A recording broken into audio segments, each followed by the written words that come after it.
In last lecture, lecture number 5, we have discussed simple technique to draw the structure of disaccharide. तो हमने क्या किया था last lecture में, जो सुक्रोज है उसका स्ट्रक्चर मैंने आपको एक्सप्लेन कर दिया था। आज दो और डाइसैकेराइड है, माल्टोज और लैक्टोज। वो आपको कैसा आसानी से बनाना है, ये दोनों स्ट्रक्चर बनाने में थोड़ा सा विद्यार्थियों को परेशानी होती है, पर मैं आपको एकदम आसान टेक्निक बताता हूँ और इससे ये स्ट्रक्चर बनाने में आपको आसानी रहेगी। तो क्या टेक्निक है? पहला है माल्टोज। तो बताओ माल्टोज का हाइड्रोलिसिस करने पर क्या मिलता है, और माल्टोज कैसा डाइसैकेराइड है? माल्टोज है होमो डाइसैकेराइड। क्यों? Because on hydrolysis of maltose is due 2 units of glucose। अब माल्टोज का स्ट्रक्चर, इसको बोलते हैं माल्ट शुगर। ये ध्यान में रखना होगा, सिर्फ एक वाक्य ध्यान में रखो। C1 of alpha D glucopyranose. Glucopyranose की जगह क्या शब्द लिख सकते हैं? लेक्चर नंबर 5 में बताया था, आप लिख सकते हैं glucose is attach to C4 of alpha D glucopyranose. तो ये जो लाइन है, ये दो बार आप मन में अच्छे से बोलो। ये लाइन आपको पास हो गई तो आपको स्ट्रक्चर आ गया। अल्फा डी ग्लूकोपाइरेनोज का स्ट्रक्चर आता है क्या? पिछले लेक्चर में बताया था, बनाओ डायरेक्ट। देखो बता सकते कहां क्या निकालना है? अल्फा डी ग्लूकोपाइरेनोज के एक बार एक्सप्लेन कर दूं। देखो कैसा बताया था, एक बार बता दो, दो बार नहीं बनाना जैसा। हाँ वही ग्रुप 3 नंबर का लिखा था ना। कभी डाउट रहा तो क्या करना, ऐसा बना लेना। अब आपको क्या मालूम है? बाकी सारी बातें आपको मालूम है। ये 5 नंबर, ये डी, ये ऐसा है ना, ये ऐसा। ये कौन हो गया? ये डी है। आखिरी का एसिमेट्रिक कार्बन जो था वो था राइट हैंड साइड डी, और अल्फा है एक अनोमलिक कार्बन का इधर OH। सिर्फ 3 नंबर का OH है, बाकी सब OH जो है वो नीचे, और यहाँ CH2 है, देख लो। फिर चौथा C4 बोला, फिर से वो स्ट्रक्चर ऐसा। 3 नंबर का OH ऊपर, बाकी सब OH नीचे। हाँ कौन सा कार्बन है? 1 2, देखो ये 1, ये 2 3 4 5, ये 6। यहाँ पर 1 2 3 4 5 6। हाँ क्या लिखा है? C1 is attached to C4, right. ये कैसा बॉन्ड बनेगा? बॉन्ड बनाने के लिए देखो, ये वाटर मॉलिक्यूल यहाँ से निकल जाएगा। वाटर मॉलिक्यूल निकल गया, ये तैयार हो गया आपका ग्लाइकोसिलिक लिंकेज। जो तैयार हो गया ये ग्लाइकोसिलिक लिंकेज। इसको कौन से बोलेंगे? अल्फा 1,4 ग्लाइकोसिलिक लिंकेज या बॉन्ड। तो मैंने आपको बताया था MCQ में, कॉम्पिटिटिव एग्जाम में क्वेश्चन आया, in maltose malt sugar told the bond present is. तो ये बॉन्ड आप ध्यान में रखना, अल्फा 1,4 ग्लाइकोसिलिक लिंकेज। अब लास्ट लेक्चर में आपको एक ज्यादा की बात बताई थी, रिड्यूसिंग शुगर और नॉन रिड्यूसिंग शुगर। तो बताओ माल्टोज कैसा रहेगा? रिड्यूसिंग शुगर की नॉन रिड्यूसिंग शुगर, ये रहेगा रिड्यूसिंग।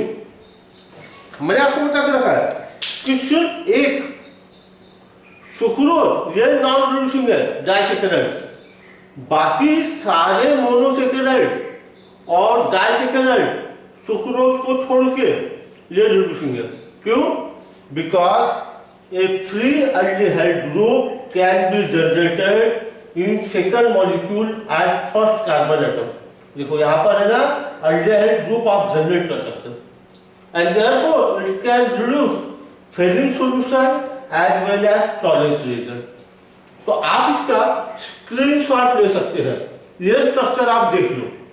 ठीक, आप क्या बचा हमारा, इसके ऊपर है क्वेश्चन नंबर 2 का 1।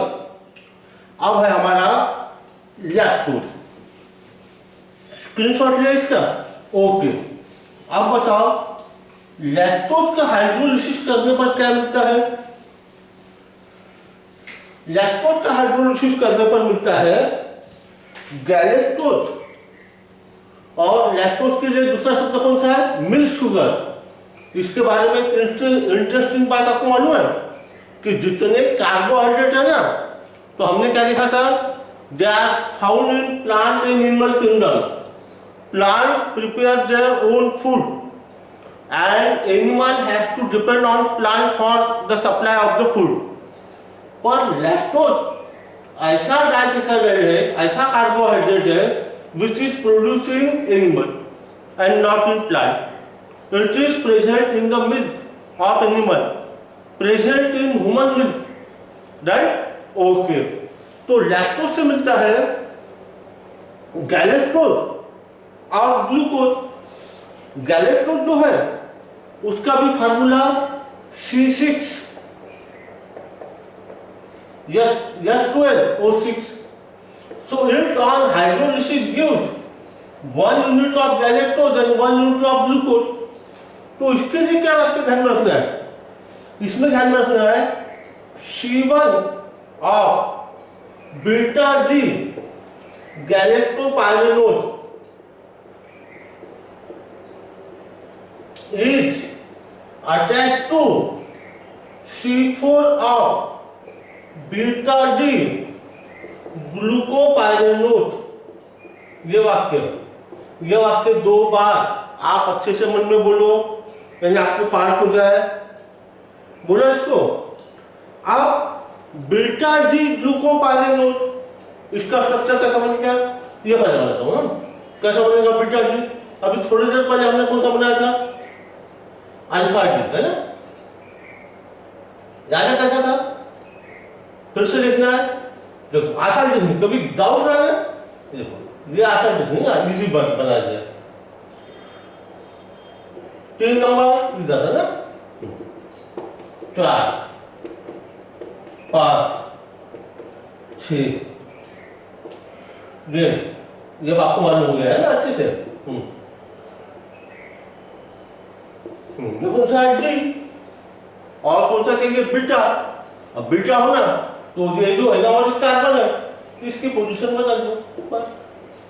आप कहां पर जाएगा, ये कार्बन नंबर 1 है, यह नीचे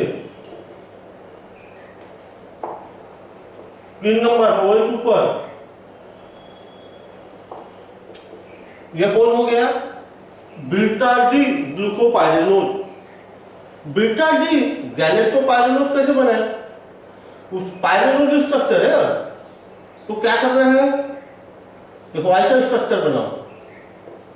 सिर्फ इसमें ध्यान में क्या रखना है,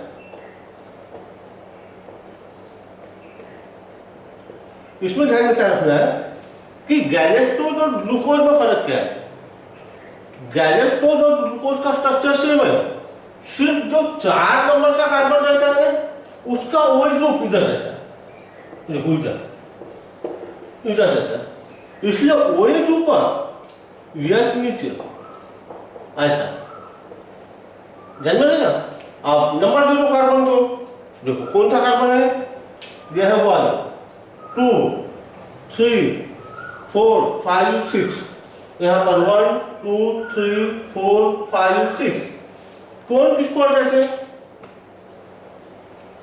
C1, ये C1 आप beta D galactopyranose, beta D galactopyranose, to C4 आप बीटा डी ग्लूकोपाइरेनोज, C4 आप बीटा डी ग्लूकोपाइरेनोज। कौन सा बॉन्ड बनता है? ग्लाइकोसिलिक बॉन्ड। कैसे बनेगा? देखो, ये एलिमिनेशन ऑफ वाटर मॉलिक्यूल, ये बॉन्ड बन गया। और ये कौन सा लिंकेज हुआ? जो वाला ये हो गया बीटा 1,4 ग्लाइकोसिलिक लिंकेज या बॉन्ड। ठीक, उसके ऊपर क्वेश्चन मैंने आपको बताया कैसा दिया है, तो इसका भी स्क्रीनशॉट आप ले सकते हैं। एक बार घर पे है ना, आप थोड़ा प्रैक्टिस कर लो, एकदम आपके लिए बहुत ही आसान है ये स्ट्रक्चर बनाना। एग्जाम में क्या होता है? Draw the structure of lactose, have projection formula of lactose, 2 marks. सिर्फ इतना स्ट्रक्चर बनाना है, थोड़ा प्रैक्टिस करोगे तो आप एकदम आसानी से 2 मार्क्स स्कोर कर सकते हो।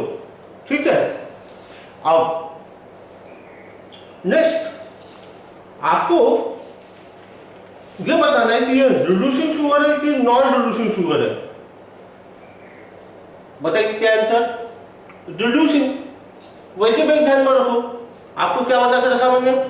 सुक्रोज नॉन रिड्यूसिंग है, बाकी सारे disaccharide reducing.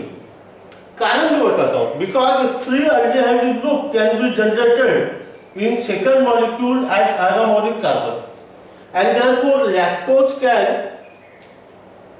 give taste with ferrin solution as well as with Torrance reagent। अब इसके ऊपर क्वेश्चन बता के रखता हूं। ऐसा है MCQ, इन माल्टोज, क्वेश्चन सुनो, इन maltose glycosidic linkage is present between the 2 unit at position। Option है ए, लिख कर रखो 1 2, B 1 1, C 1 3, D 1 4। बोलो क्या आंसर रहेगा? Answer is 1 4। अब इसके बाद आप जाइए page number 306, use your brain power. पहला क्वेश्चन है, इज गैलेक्टोज एंड अल्डोहाइड्रोज और कीटोहाइड्रोज? कौन सा है? देखो स्ट्रक्चर बना हुआ, अल्डिहाइड ग्रुप था और 6 कार्बन थे, अल्डोहाइड्रोज। तो आंसर है गैलेक्टोज इज एन अल्डोहाइड्रोज। फिर दूसरा क्वेश्चन है, which carbon in galactose has different configuration compared to glucose? अभी आपको पता है कार्बन नंबर 4, राइट? क्योंकि कार्बन नंबर 4 जो है उसका OH ग्रुप भी आपका लेफ्ट हैंड साइड में रहेगा गैलेक्टोज में। 3 और 4 इसका लेफ्ट हैंड साइड गैलेक्टोज में। फिर ड्रॉ हेवन projection formula of alpha D galactose and beta D galactose. ये बीटा डी गैलेक्टोज है, ये वाला देखो, इसको हटा दो, ये बीटा डी गैलेक्टोज है, ऐसा बीटा डी। ठीक है, अब इसके ऊपर से ये बीटा डी गैलेक्टोपाइरेनोज, इसके ऊपर से अल्फा डी निकालना है, तो अल्फा के लिए क्या होगा? ये 1 नंबर का जो कार्बन रहेगा उसका OH ग्रुप है, यानी ऐसा बना लो, OH नीचे या कैसा, ये उधर अल्फा डी, अल्फा डी। ठीक, नेक्स्ट क्वेश्चन है, which disaccharide among sucrose, maltose and lactose are expected to give ferrin solution? तो सुक्रोज छोड़ के बाकी दोनों they will give ferrin solution test। What are the expected product of hydrolysis of lactose? Lactose का hydrolysis करने पर आपको क्या मिलेगा? वो आपको मालूम है, वो आप बताओ। लैक्टोज का हाइड्रोलिसिस करने पर आपको क्या मिलने वाला है? क्या मिलेगा? गैलेक्टोज और ग्लूकोज। ठीक, तो यहाँ पर ये हमारा लेक्चर नंबर 6 जो है ये खत्म हुआ। नेक्स्ट लेक्चर में हम पॉलीसेकेराइड के बारे में डिस्कशन करेंगे।